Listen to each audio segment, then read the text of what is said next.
इस बार सब लोग अपनी अपनी कॉपी जमा कर देंगे। सबकी कॉपियां मैं पर्सनली देखूंगा और थोड़ा डिटेल में देखूंगा इस बार, हल्के फुल्के में नहीं। हाँ, उसका लाभ कई लोगों को मिल जाता है। ऊपरी नज़र से पढ़ता हूँ, फिर कॉपी हाथ में चली जाती है तो मार्किंग नहीं हो पाती है। अब हर किसी की कॉपी पर उसका मार्क्स होगा और हम लोग का जो नया ऑफिस है उसके रिसेप्शन पर आपकी कॉपी रखी होगी, आप वहां से जाकर के लेंगे, ठीक ना। स्कोर अब आप लोग का पब्लिकली होगा, ठीक। हाँ बिल्कुल। अच्छा, ऑनलाइन बच्चे हैं, उसमें अंजलि है और अंजलि काफी वो अच्छा लिख रही हैं।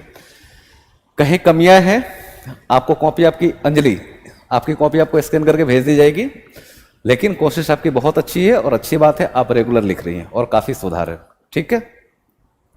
चलिए, हाँ, पहला क्वेश्चन क्या है? प्राथमिक कृषि ऋण समितियों के महत्व को स्पष्ट करते हुए उनसे संबंधित चुनौतियों की चर्चा करें। साफ साफ है, PACS, primary agriculture cooperative societies, यही है।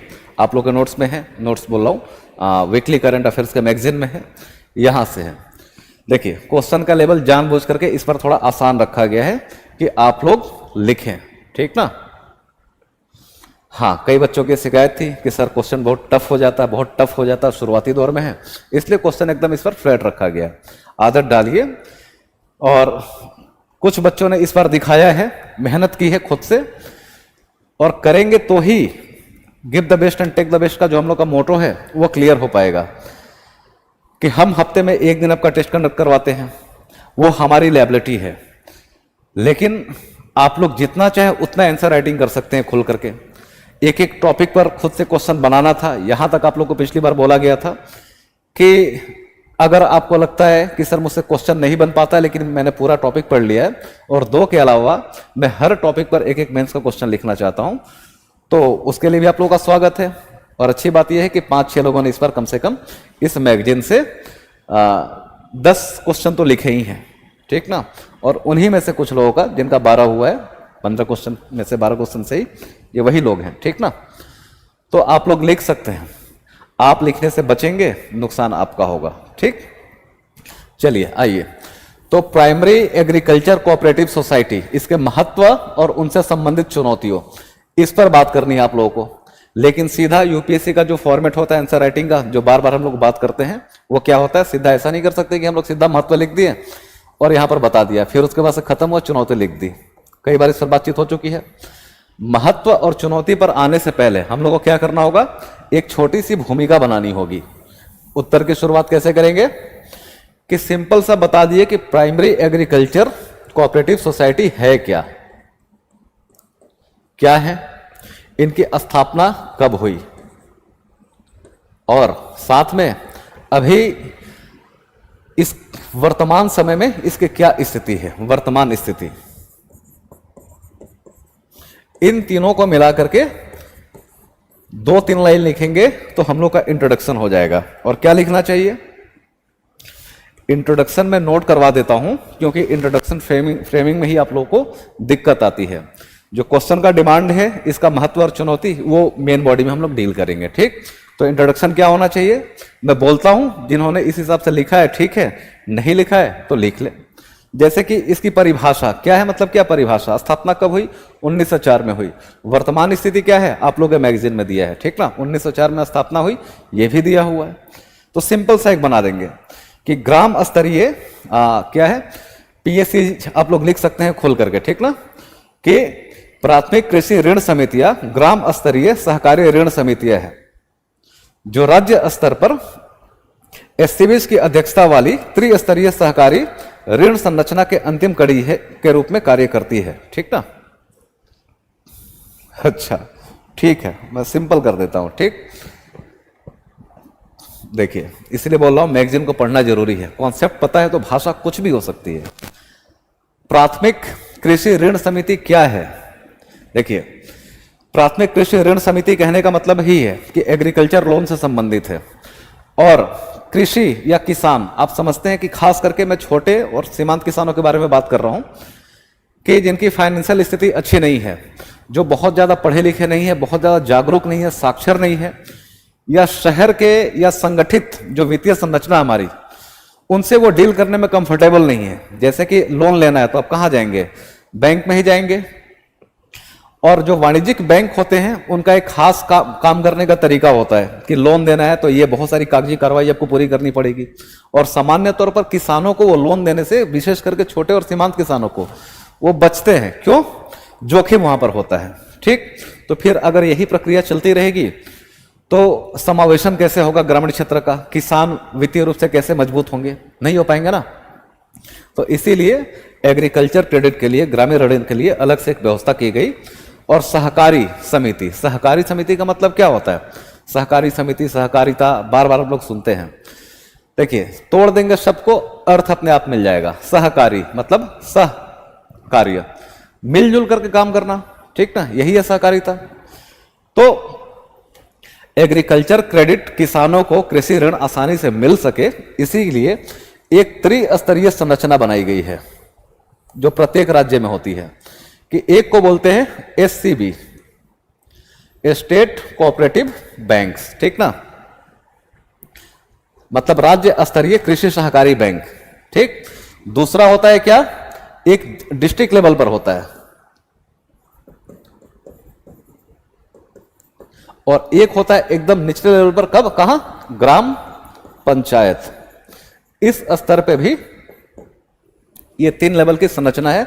और जो ग्राम स्तर पर है उन्हीं को हम बोलते हैं प्राइमरी एग्रीकल्चर कोऑपरेटिव सोसाइटीज। ठीक, ये 3 लेवल पर काम करती हैं। और इस कड़ी में जो सबसे निचले लेवल पर है उसको हम लोग बोलते हैं पीएसीएस। ठीक ना, हाँ।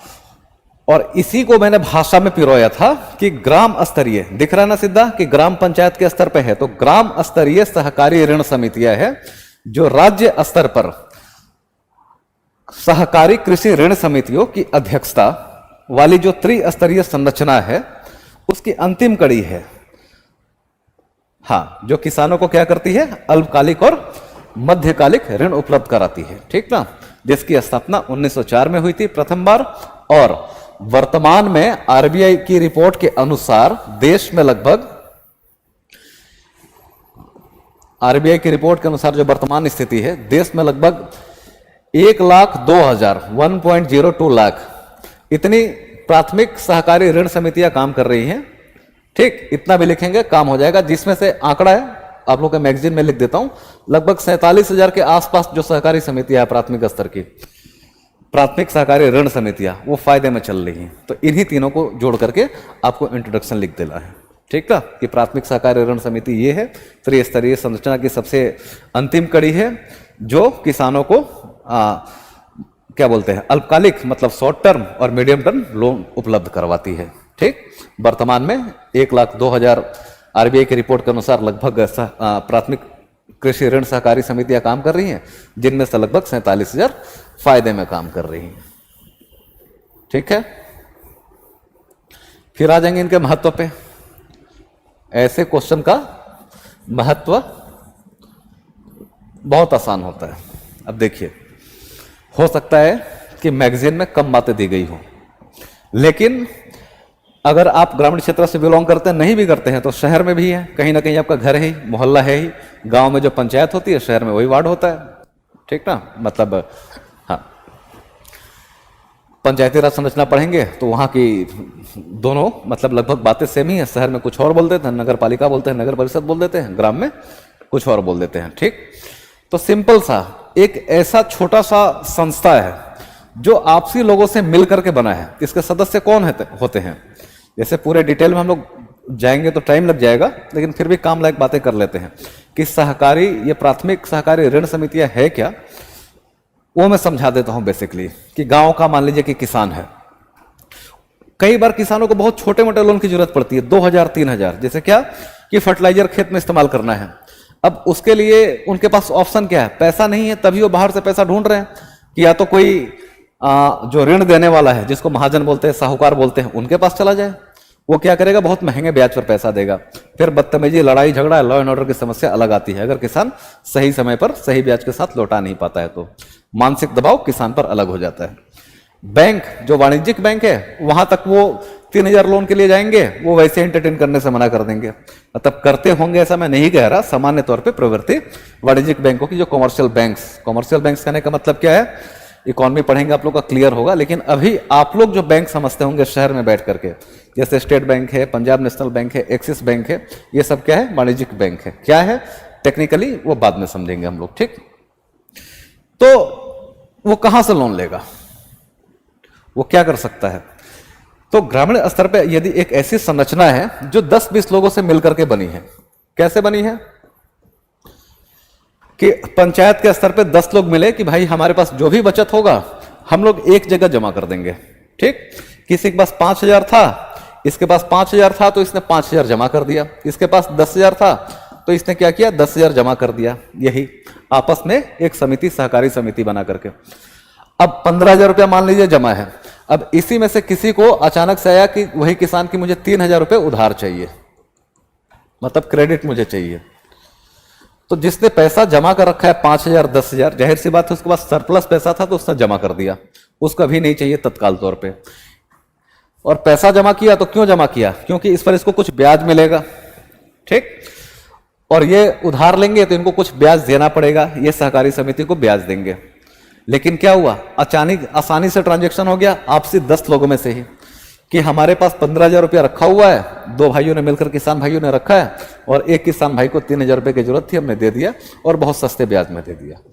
और यहां पर क्या है, प्रक्रिया बहुत सरल होती है। इसमें जो भी सदस्य होते हैं, जो भी अध्यक्ष होता है, मतलब पूरी की पूरी प्राथमिक कृषि ऋण सहकारी समिति की जो संरचना होती है वो इसके सदस्यों से ही मिलकर के बनती है, और इसके सदस्य किसान ही होते हैं। तो हर किसान एक दूसरे का दर्द, उसकी आवश्यकता को समझता है। तो यहां पर कोई कागजी कार्रवाई नहीं, मतलब कागजी कार्रवाई ऐसा कहने का मतलब नहीं कि होती ही नहीं है, रिकॉर्ड रखा जाता है, लेकिन पेचीदा पेपर वर्क नहीं होता है, ठीक ना। लाल फीताशाही जैसी समस्या नहीं होती है, ठीक। और आपस के लोग हैं, बातचीत, कम्युनिकेशन अच्छा है, कोई शर्म, कोई झिझक भी नहीं है। काम हो गया हम लोग का, जिसके पास पैसा था जमा किया, जिसको जरूरत थी उसने ले लिया। तो कितना अच्छा मॉडल है ना। तत्काल तौर पर किसी किसान को ऋण चाहिए, वो शहर से किसी वाणिज्यिक बैंक के गांव से शहर के किसी ब्रांच में जाए, वहां पर जाने पर क्लर्क उसको समझाएगा कि ये फॉर्म भरो, वो फॉर्म भरो, बेचारा उतना नहीं कर पाते हैं। उसके बाद से जब फॉर्म वो सबमिट करते हैं, प्रैक्टिकली जो होता है तो तरह तरह के बहाने बना करके उनके लोन को रिजेक्ट कर दिया जाता है कि नहीं, ये कमी है, ये पूरा करके लाओ, ये पूरा करके लाओ। तब तक तो कीड़े उसका खेती सफाचट कर जाते हैं। ये क्या, तुरंत हो गया, अपने गांव के ही PSCs में गया, वहां पर बताया मुझे 3,000 रुपये चाहिए, और उसको मिल गया बहुत आसानी से, उसका काम हो गया। फिर जब फसल काट के उसके पास पैसा आएगा तो अपना ऋण चुका देगा। इस मॉडल पे ये काम करता है और बहुत अच्छा मॉडल है, ठीक ना। तो इसका महत्व क्या होना चाहिए, अब सोचिए कि आपके ग्रामीण क्षेत्र में, गांव में किसी ऐसी एक कोई संस्था मौजूद है जो इतनी कोऑपरेटिव और इस तरीके से पारदर्शी और आसान, सुलभ तरीके से काम करती है, तो क्या क्या इसका प्रभाव हो सकता है, ठीक ना। बहुत सारे प्रभाव इसके होंगे, सिंपल सा वही। पहला क्या है महत्व, अगर इसके लिखेंगे तो, कि सुलभ ऋण उपलब्धता है। अब सारे झंझटों से लगभग किसानों को मुक्ति मिल गई, अपने ही PSCs में गए और वहां से पैसा ले लिया, ठीक। तो आसानी से ऋण मिल गया, कोई पेपर वर्क और बाकी सब चीजों का जरूरत नहीं हुआ। और अगर ये होगा तो क्या होगा कि किसान को आसानी से पैसा मिल गया सही समय पर, वो सही समय पर अपने खेत में कीटनाशक का प्रयोग कर पाएगा, बीज डालना है तो बीज डाल पाएगा, इससे उसका फसल सही होगा। फसल सही होगा तो उसकी आमदनी सही होगी, उसकी आमदनी बढ़ेगी। आमदनी बढ़ेगी तो क्या होगा, वो वित्तीय रूप से सशक्त होगा, सामाजिक रूप से सशक्त होगा, हर तरीके से, ठीक। ग्रामीण क्षेत्र में संपन्नता बढ़ेगी और सबका साथ सबका विकास का जो हमारे महान प्रधानमंत्री का नारा है वो पूरा होगा, है ना। तो दूसरा क्या होगा, वित्तीय समावेशन। हाँ, हमारे महान प्रधानमंत्री बहुत महान महान लक्ष्य बनाते हैं, सबका साथ सबका विकास। वैसे ही बनाया है किसानों की आय को दुगना करने का लक्ष्य, 2022 तक था, नहीं हो पाया। लेकिन अगर इन सब तरीकों को फॉलो करें तो उनकी आय आसानी से दोगुनी हो सकती है। मतलब ऐसा नहीं कि सिर्फ यही कर देने से उनकी आय तत्काल तौर पे बढ़ जाएगी। ऐसे ग्रामीण क्षेत्र में, कृषि क्षेत्र में बहुत सारे सुधार किए जाने हैं, जिसमें से एक सुधार यह भी हो सकता है कि अगर किसानों को महाजन से लोन न लेना पड़े, वो ऋण के जाल में न फंसे, वो मानसिक तनाव से मुक्त रहें, तो आत्महत्या नहीं करेंगे, फ्री माइंड है तो अच्छे से अपने खेती बाड़ी पर ध्यान दे पाएंगे, हर चीज पे उनका सोशल सेटिस्फेक्शन इंडेक्स बढ़ेगा। में वो क्या बोलते हैं, सामाजिक संतुष्टि उनकी बढ़ेगी, आर्थिक रूप से वो मजबूत होंगे, अपने बच्चों को अच्छी शिक्षा दे पाएंगे, खुद एक अच्छी जिंदगी जी पाएंगे। इससे क्या होगा, उत्साहित होंगे कि कृषि कार्य करने में कोई समस्या नहीं है, इसको और खुद से उत्साहित है, मोटिवेटेड है, तो क्या होगा, अपने काम में भी मोटिवेटेड होगा और अपना प्रोडक्शन बढ़ाएगा। उसका प्रोडक्शन बढ़ेगा किसी भी चीज का तो इनकम तो उसको होना ही, ठीक ना। तो बहुत अच्छा ये है। और क्या हो सकता है, जोड़ते जाइए, बहुत सारी चीज से निकलते जाएंगे। ये तो है किसानों को, मतलब मिनिमम इतना तो आप लोग को लिखना ही। इसके अलावा अगर हम लोग बात करना चाहें कि भारत सरकार को या सरकार को इससे क्या फायदा है, पूरी अर्थव्यवस्था के स्तर पे क्या फायदा है, ठीक ना। तो एक हम लोग बात करते हैं बचत प्रवृत्ति की। प्रोपेंसिटी टू सेव इकोनॉमी का टर्म है, आप लोग आगे पढ़ेंगे, लेकिन अभी के लिए सिंपल इतना समझ लीजिए कि आपके जेब में पैसा है तो आप तुरंत खर्च कर सकते हैं, लेकिन आपका पैसा आपके अकाउंट में पड़ा हुआ है तो उसको क्या तुरंत खर्च कर पाएंगे? अगर आपके पास एटीएम नहीं है, आपके आसपास कोई ब्रांच नहीं है, मतलब आपके पास एटीएम कार्ड है लेकिन उतनी आसान सुलभता नहीं है कि तुरंत उस कार्ड को आप स्वाइप कर सके और कुछ भी कर सके, तो क्या होगा, वो पैसा आपका कुछ दिन तक अकाउंट में बचा रहेगा। तो आप जिस पैसे का तुरंत उपभोग करना चाहते थे, कंज्यूम करना चाहते थे, वो कुछ दिन तक आपका सेविंग्स के रूप में पड़ा रहा, ठीक। जैसे कोई आदमी average propensity to save, APS एक शब्द होता है, औसत बचत प्रवृत्ति कहते हैं, एवरेज प्रोपेंसिटी टू सेव, ठीक ना। और अभी के लिए बस इतना जान जाइए कि जिस अर्थव्यवस्था में एवरेज प्रोपेंसिटी टू सेव, औसत बचत प्रवृत्ति अधिक होती है, उस अर्थव्यवस्था को अच्छा माना जाता है कि बचत प्रवृत्ति ज्यादा है, बचत ज्यादा है तो निवेश भी ज्यादा होगा, निवेश ज्यादा होगा तो उत्पादन भी ज्यादा होगा, उत्पादन ज्यादा होगा तो लोगों को रोजगार भी मिलेगा। मतलब एक लाइन में अच्छी बात है एपीएस, ठीक ना। बचत प्रवृत्ति को बढ़ना अच्छी बात है, ठीक। और क्यों, वही जो हुआ, पढ़ेंगे इकोनॉमी डिटेल में, आप लोगों को परेशान नहीं होना है और हर कुछ नोट नहीं करना है। कि अगर नोट करेंगे कैसे करेंगे, जैसे मैं बता देता हूं, एक शब्द होता है स्पाइरल ऑफ अप फोर्स, ठीक। कुछ लोग नोट कर रहे हैं तो थोड़ा सा नोट कर ही ले कि बचत प्रवृत्ति बढ़ने से फायदा क्या होता है। और सिंपल सा फिर मैथमेटिकल कैलकुलेशन इसका देख लीजिए कि एक इंसान 100 रुपया कमाता है, उसकी आमदनी है, इनकम, और इसमें से ये खर्च कर देता है 95 रुपीज, तो इसकी बचत कितनी होगी महीने के लास्ट में? 5 रुपया, है ना। 5 रुपया उसने बचाया, इसको हम लोग 0.5 से डिनोट करते हैं, यही उसकी बचत है। वो क्या करेगा 5 रुपये से? कुछ लोग ऐसे होते हैं कि 100 रुपया कमाते हैं और 105 रुपया खर्च कर देते हैं, हर महीने 5 रुपया घाटे में चले जाते हैं। कुछ समझदार लोग हैं जो 100 रुपया कमाते हैं और 55 रुपया में काम चला लेते हैं और 45 रुपया ये क्या करते हैं, बचत के रूप में रख लेते हैं। मतलब 0.45% इनकी औसत बचत हो रही है टोटल आय का। मतलब औसत बचत प्रवृत्ति में इस तरीके से दिखाती है इसको। तो जितना बड़ा होगा एवरेज प्रोपेंसिटी टू सेव, जितनी बड़ी होगी, जितनी ज्यादा होगी, उतना ही क्या होगा। अब ऐसे ही हर कोई 100 रुपया कमाए, उसमें से 45 रुपया बचा ले, मतलब इससे 45 रुपया बच रहा है। पिछले महीने तक 95 रुपया खर्चा हो रहा था। इसका मतलब क्या कि हम अपने खर्च करने की प्रवृत्ति को नियंत्रित कर रहे हैं, उपभोग अपना कम कर रहे हैं, ठीक ना। उपभोग कम होगा तो बचत बढ़ेगी। अगर बचत बढ़ता है, सेविंग्स बढ़ता है, तो इससे क्या होगा, सेविंग्स बढ़ेगा तो इससे हम लोग का इन्वेस्टमेंट बढ़ेगा। इन्वेस्टमेंट बढ़ेगा, इससे क्या होगा, हम लोग का प्रोडक्शन बढ़ेगा। प्रोडक्शन बढ़ेगा तो क्या होगा, जीडीपी का ग्रोथ रेट बढ़ेगा। जितना प्रोडक्शन बढ़ता जाएगा उतने ज्यादा आपको रोजगार की जरूरत पड़ेगी, मतलब इंप्लॉयमेंट बढ़ता जाएगा। और जितना ज्यादा प्रोडक्शन हो रहा है, ग्रोथ रेट हो रहा है, लोगों की आय बढ़ रही है, इससे सरकार को क्या फायदा होगा कि सरकार को टैक्स, उसका टैक्स कलेक्शन बढ़ता जाएगा। और जितना उसका टैक्स कलेक्शन होगा अच्छे से, उतना वो लोक कल्याण से संबंधित कार्य उसको बढ़ाता जाएगा और हमारे संविधान का जो उद्देश्य है वो पूरा होता हुआ जाएगा, ठीक ना। तो ये एक मोटा मोटी खाका है, इतने सारे फायदे होते हैं इन छोटे छोटे कदमों से, ठीक ना, समझाने के लिए है। तो बचत प्रवृत्ति हमारी बढ़ेगी, ठीक। ये 3 पॉइंट लिख दीजिए, काम हो जाएगा। इसके अलावा किसानों में आप लिखना है तो आप लिख सकते हैं, और पॉइंट 250 वर्ड्स का है कि वित्तीय समावेशन वित्तीय अनुशासन, समावेशन तो हो चुका।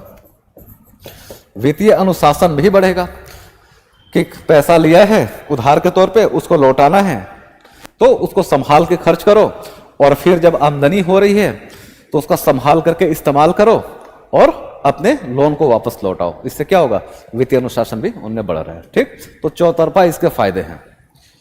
अब जिन चीजों का बहुत ज्यादा फायदा होता है, जाहिर सी बात है अगर इतना अच्छा है तो सरकार इसको लागू क्यों नहीं कर देती और पूरे देश का समावेशन, सबका साथ सबका विकास क्यों नहीं कर देती है? क्यों? क्योंकि इसके समक्ष कुछ चुनौतियां भी हैं।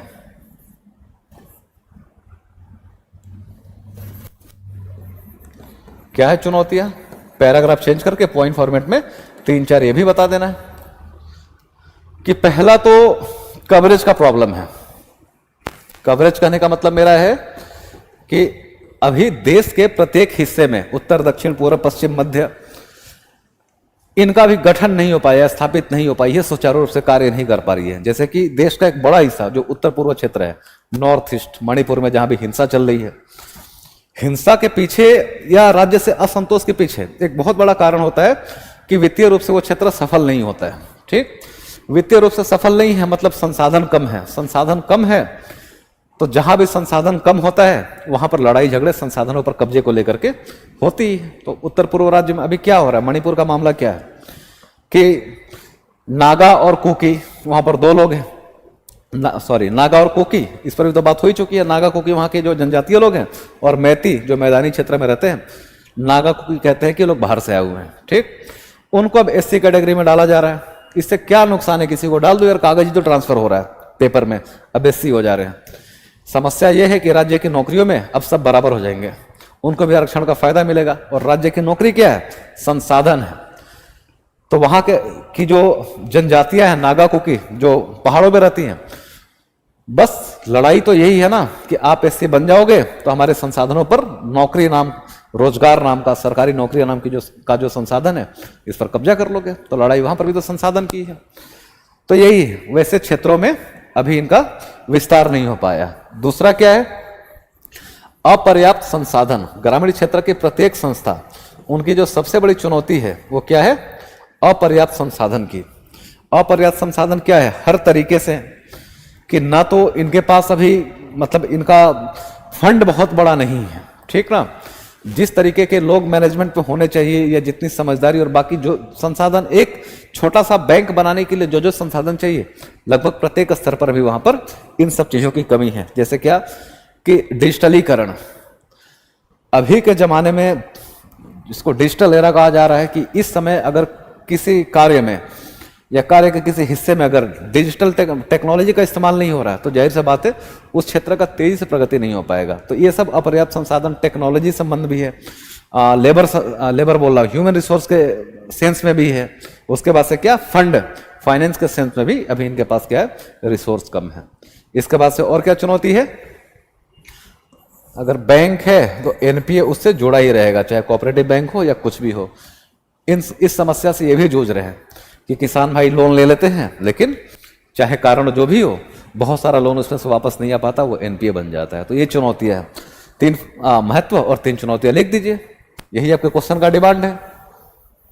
इसके बाद से जो एक हिस्सा बचता है निष्कर्ष का, उसमें क्या लिखेंगे? वही सुझाव के साथ में, कि बहुत अच्छा कॉन्सेप्ट है। मतलब ये मैं बोल रहा हूं इसलिए अच्छा नहीं है, ये वाकई में बहुत अच्छा मॉडल है वित्तीय समावेशन का, ग्रामीण क्षेत्र के चौतरफा विकास का। ठीक ना, जैसे आत्मनिर्भर भारत का जो सपना है,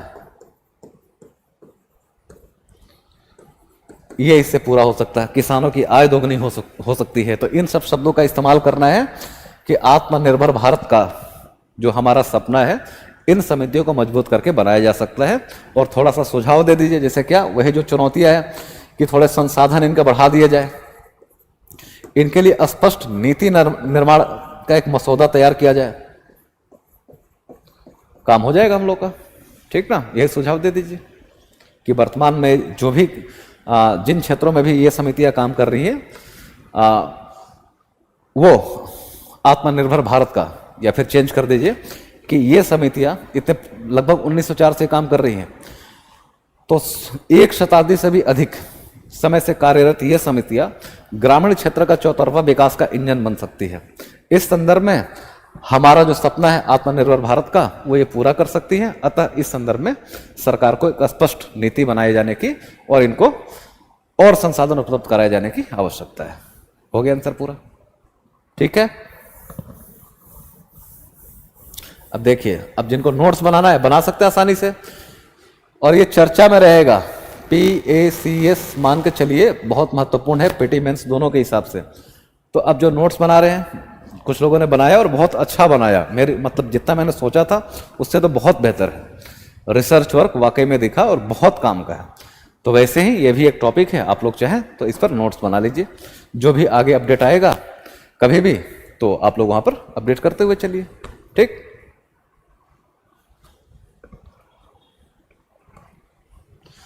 अगला है राज्य द्वारा सीबीआई को प्रदान सामान्य सहमति का मुद्दा चर्चा में रहा है। इस संदर्भ में सहमति के प्रकारों एवं उसके वापसी के प्रभाव पर टिप्पणी करें।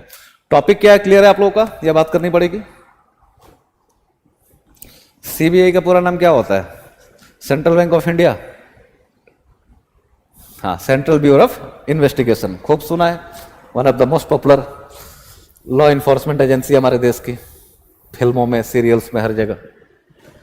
हाँ, तो सामान्य सहमति का मुद्दा चर्चा में रहा है, और चर्चा में रहा है इसीलिए आप लोग के मैगजीन में है। तो क्यों चर्चा में रहा है, सामान्य सहमति क्या है, सब कुछ लिखा है, फिर भी मैं थोड़ा बहुत ब्रीफ कर देता हूं कि उत्तर की शुरुआत कैसे करनी है।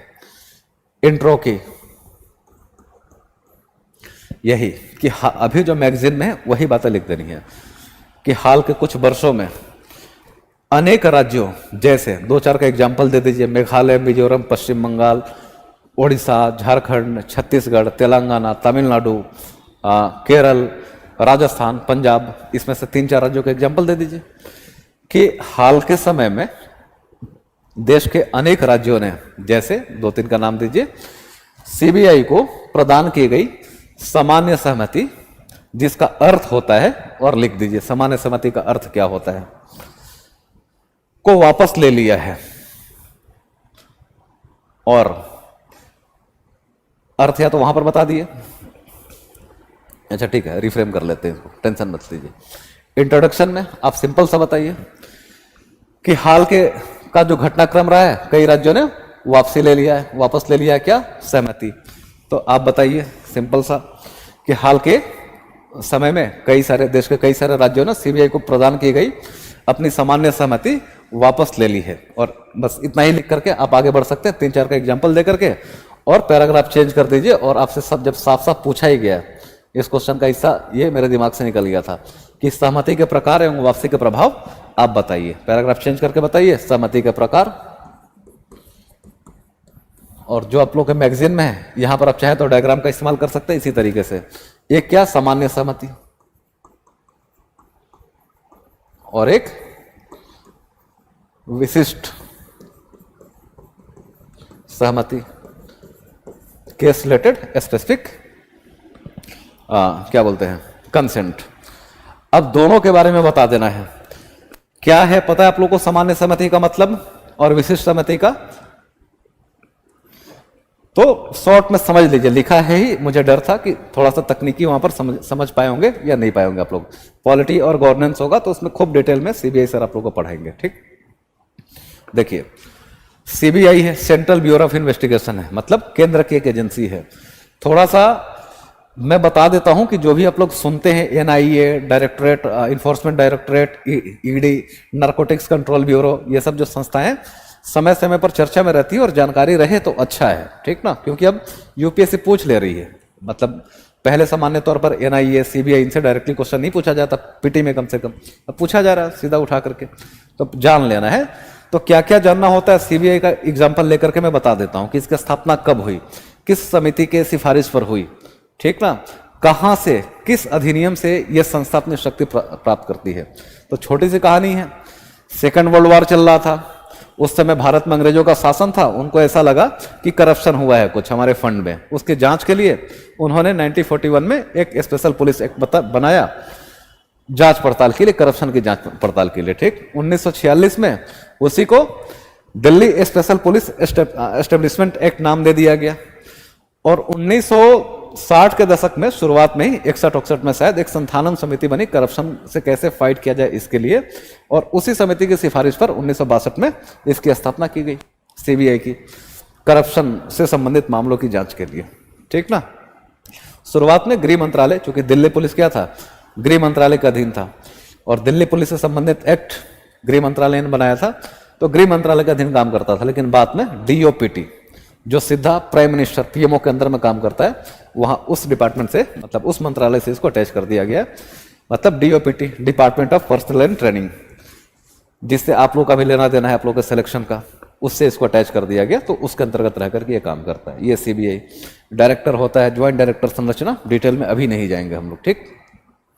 अब केंद्रीय एजेंसी है, इसको मान लीजिए किसी केंद्रीय कर्मचारी को खिलाफ सामान्य तौर पे जांच करते हैं कि जांच करनी है, तो केंद्रीय कर्मचारी कहाँ है, सब के सब केंद्र शासित प्रदेश में, ये दिल्ली में बैठे हो, ये तो जरूरी नहीं है ना, वो किसी ना किसी राज्य में है। आप आईएएस हैं तो आईएएस बनने के बाद से बिहार बंगाल कहीं ना कहीं आपकी पोस्टिंग होगी, वहां जाकर के आप करप्शन कर रहे हैं, लेकिन आपकी नियुक्ति केंद्र सरकार, आप सेंट्रल गवर्नमेंट का ऑफिसर है, आप कुछ भी कर रहे हो उल्टा फुल्टा काम, उसकी जांच के लिए सीबीआई है। लेकिन सीबीआई जाएगी तो जिस राज्य में आप कार्यरत है, जहां आपकी पोस्टिंग है, वहां के राज्य सरकार से पूछेगी कि भाई साहब इनके खिलाफ ये आरोप है, हम इन्वेस्टिगेशन के लिए आए हैं, इन्वेस्टिगेशन करें क्या। और 1946 का जो डीपीएससी एक्ट है उसी के अनुसार साफ साफ कि जब तक राज्य सरकार सहमति नहीं दे देगी, सीबीआई उस राज्य में जाकर के जांच नहीं कर पाती है। तो यह सहमति लेना देना दो तरीके से हो सकता है। एक तो यह कि कोई राज्य बहुत खुश है, उसने सीधा बोल दिया कि एक सहमति दे दी कि भाई साहब आप बार बार आओ, मुझसे पूछो, मुझे अच्छा नहीं लगता है और उतना मेरे पास टाइम भी नहीं है, तो एक बार मैं लिख करके दे दिया, ये कि पकड़ो ये पेपर, जितनी बार मन करता है उतनी बार आओ, जो जितना मन करता है उतना केस रजिस्टर करो, जैसे मन करता है, मतलब कानून के दायरे में रहते हुए इन्वेस्टिगेशन करो, हर बार मेरे दरवाजे पर ये सहमति मांगने नहीं आना, एक बार तुमको दे दिया जाओ। और दूसरा क्या हो सकता है कि आप गए राज्य सरकार के पास, राज्य सरकार ने बोला कि ठीक है चलो सिर्फ इस मामले में देते हैं, अगला कोई भी मामला होगा आपको मेरे पास आना पड़ेगा फिर मेरी सहमति लेने के लिए। यही तो तरीका हो सकता ना। तो इसमें से जो पहला तरीका है कि दे दिया तो दे दिया, अब आने का जरूरत नहीं है, वो सामान्य सहमति है। कि यदि किसी राज्य ने सीबीआई को सामान्य सहमति दे रखी है, इसका सिंपल से इतना मतलब है कि उस राज्य में इन्वेस्टिगेशन करने के लिए सीबीआई चाहे जितनी बार जा सकती है, केस रजिस्टर कर सकती है, और पुलिस को प्राप्त सभी शक्तियां वो उस राज्य में एंजॉय कर सकती है। राज्य सरकार से बार बार पूछने का जरूरत नहीं है, मतलब कार्य प्रणाली आसानी से चलती रहेगी, उसका इन्वेस्टिगेशन स्मूथली चलेगा। ठीक, रेड टेपिज्म कम हो जाएगा। और विशिष्ट सहमति का मतलब क्या है कि अब हर बार जाओ आप राज्य सरकार के पास अप्लाई करो, वो फाइल आपकी दबाकर बैठे रहेंगे, बोलेंगे टाइम नहीं है पढ़ने का, पहले केस पढ़ेंगे समझेंगे, उसके बाद से परमिशन देंगे आपको आने जाने की, केस रजिस्टर करने की, तो प्रक्रिया लंबी होती जाएगी। और अभी जो हलफनामा दायर किया है सीबीआई ने कोर्ट में, उसमें यही बताया कि 7-8 राज्यों में 150 से अधिक हमने रिक्वेस्ट डाला हुआ है कि भाई साहब परमिशन दो आना इन्वेस्टिगेशन करने के लिए, लेकिन राज्य सरकारें सहमति अपनी नहीं दे रही हैं। ठीक ना। ऊपर से सामान्य सहमति वापस ले ली है। सामान्य सहमति वापस लेने का मतलब क्या है, जैसे कि अभी तमिलनाडु ने हाल में लिया है, इसलिए चर्चा में था, 10 राज्य हो गए। और एक बार पैटर्न जोड़ करके देखिए कि कौन कौन से राज्य है, कहां पर किसकी सरकार है। मणिपुर ने वापस ले लिया, मेघालय ने वापस ले लिया, बंगाल ने वापस ले लिया, झारखंड ने ले लिया है, छत्तीसगढ़ ने ले लिया है, तमिलनाडु ने ले लिया है, केरल ने लिया है, राजस्थान ने ले लिया है, पंजाब ने ले लिया है, महाराष्ट्र ने ले लिया है। अब इन सभी राज्यों में एक बार नजर दौड़ाइए कि कहां कहां मतलब अभी बीजेपी की सरकार है या बीजेपी की सरकार नहीं है। तो इन सभी राज्यों में लगभग एक को छोड़ करके जो छोटा सा है, कहीं भी बीजेपी की सरकार नहीं है। मतलब जितने बंगाल में टीएमसी है, तो महाराष्ट्र में शिवसेना है, केरला में कम्युनिस्ट हैं, ये सब क्या है, कम्युनिस्ट है, कांग्रेस जो भी हो है, मतलब बीजेपी की सरकार नहीं है। तो ये सब वापस ले लिए कि भाई हम नहीं देते आपको सामान्य सहमति, अब आपको जितनी बार आना होगा मुझसे पूछना पड़ेगा, केस स्पेसिफिक कंसेंट मेरा लेना होगा। ठीक, हाँ तो वही है कि दबा करके फाइल बैठे हुए हैं। सीबीआई ने जो एफिडेविट फाइल किया उसमें बताया कि 150 से ज्यादा रिक्वेस्ट भेजे हुए हैं, इन 8-10 राज्यों में ये सहमति नहीं दे रहे, सामान्य सहमति वापस ले रखी है और विशेष सहमति दे नहीं रहे। ठीक, तो ये है सहमति के प्रकार एवं उनके वापसी के प्रभाव। आप बता दीजिए, प्रकार यही है जो समझाया। अब इनके वापसी का प्रभाव ये आंसर का दूसरा हिस्सा होगा। क्या प्रभाव होगा, सिंपल सा, एक तो जो पहला केंद्र राज्य आपसी संबंध, ये कमजोर होगा या नहीं होगा, मतलब खटास तो आएगी, तो इसमें आप बताइए कि ये प्रभावित होगा। दूसरा क्या होगा, ये तो मान लीजिए कि केंद्र और राज्य बड़े स्तर पे है, सीधा सीबीआई पर आएंगे तो क्या होगा कि सीबीआई की कार्य प्रणाली क्या होगी, स्लो हो जाएगी, कार्य कुशलता प्रभावित होगी, स्पीड इन्वेस्टिगेशन का, रिजल्ट देने का, ये सब क्या होगा, ये कम हो जाएगा, ठीक ना। अपारदर्शिता और आपसी विश्वास केंद्र और राज्य के बीच में ये बढ़ेगा, प्लस विश्वास, इसमें कमी आएगी, ठीक ना। अगर कोई केंद्र सरकार अपने किसी अधिकारी, किसी आईएएस अधिकारी, जैसे मान लीजिए झारखंड है, रांची के आप डीएम है, डिस्ट्रिक्ट मजिस्ट्रेट हैं, ऐसी सूचना है कि आप करप्शन में लिप्त है और हम आपके खिलाफ जांच करना चाहते हैं क्योंकि आप हमारे ही केंद्र सरकार के अधिकारी हैं और हम वहां के मुख्यमंत्री से परमिशन मांग रहे हैं, वो नहीं दे रहे, इसका मतलब क्या है, एक सामान्य सा मुख्यमंत्री को परमिशन देने में क्या दिक्कत है कि भाई दे दो, आप इसको गिरफ्तार करके लेकर के जाओ, हम कोई दूसरा डिस्ट्रिक्ट मजिस्ट्रेट बना देंगे। लेकिन सामान्य तौर पर जो करप्शन होता है कोई सिंगल हैंडेड तो होता नहीं है, मिलजुल करके सब करते हैं। तो राज्य सरकार से, मुख्यमंत्री से, जिस अफसर की का सांठगांठ सही है वो करप्शन कर रहा है और बचा हुआ सीबीआई जांच नहीं कर पा रही है, ठीक ना। तो ये सब चुनौतियां, ये आपसी का ये सब प्रभाव होगा, ठीक ना। नए केस जिन जिन राज्यों ने वापस ले लिया है सामान्य सहमति, सीबीआई वहां पर दर्ज नहीं कर पाएगी, ठीक ना। पुराने केसों पर लिख दीजिएगा एक लाइन कि जो ऑनगोइंग केस है, पुराने जो इन्वेस्टिगेशन जो सामान्य सहमति वापस लेने के पहले से रजिस्टर्ड है, उन मामलों पर इसका कोई प्रभाव नहीं होता है। ये हो गया, ठीक। और निष्कर्ष में क्या बताएंगे, वही सुझाव दे देना है, सलाह किसको किसको, केंद्र और राज्य दोनों को, कि राज्य सरकार से पूछो कि भाई तुम क्यों सहमति वापस ले ली हो, तो बोलेंगे कि अपने पावर का मिसयूज करती है। सीबीआई एक ट्रांसपेरेंट इन्वेस्टिगेटिव एजेंसी नहीं है, ये मैं नहीं कर रहा हूं, ये विपक्षी दल कहते हैं, ठीक ना, कि केंद्र सरकार हथियार के रूप में इस्तेमाल करती है, जिसको परेशान करना होता है उसके पीछे लगा देती है, इसलिए हम लोगों ने वापस ले लिया। और केंद्र सरकार का क्या कहना होता है कि भाई करप्शन करते हैं खुद को छुपाने के लिए, अपने आंचल को बचाने के लिए, हमारे ऊपर कोई दाग ना है, हम अच्छे से जांच करवा लेंगे, अधिकारी अच्छे हैं सीबीआई में तो ये फंस जाएंगे, इसलिए तो इन द्वेष को हटा दीजिए, ठीक ना, कि सिंपल सा लॉ इन्फोर्समेंट एजेंसी है, अच्छा उसका इतिहास रहा है, अच्छे से काम करे केंद्र राज्य मिल करके इस संदर्भ में, ठीक ना। तो आप बताइए कि, और अंततः इससे नुकसान किसका होता है, जनता का होता है। करप्शन का जो फाइनल अटैक होता है, जो सबसे ज्यादा प्रभावित होती है, कौन होती है, आम जनता, कि देश एवं आम जनता के हितों को ध्यान में रखते हुए सीबीआई की कार्य क्षेत्र को और स्पष्ट किया जाना चाहिए और साथ ही केंद्र और राज्य मिल करके आपसी सहमति से इस मुद्दे का समाधान निकालें, ये है, ठीक है।